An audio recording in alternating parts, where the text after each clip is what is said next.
Programang Kapitbahay. Kapatid ninyo na kasama Bel Surara. At kasama na po natin, kasama na po natin ang ating inimbitang guest. Eksperto po ito pagdating sa climate. O diba? Papag-usapan po natin ang La Nina. A-update niya tayo tungkol sa La Nina.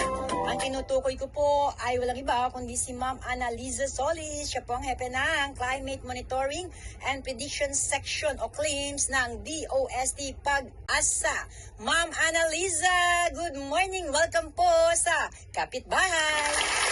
Yes, good morning po, Ms. Jen, at sa lahat po ng nanonood na nakikinig ng ating programa Kapitbahay. Magandang umaga po. Alam niyo ba, Ma'am Ana, alam ni Madam Dragon Sasori na guest kita, kaya excited sa'yo. Sabi niya, send mo yung link sa akin, Bella, panonoorin ko.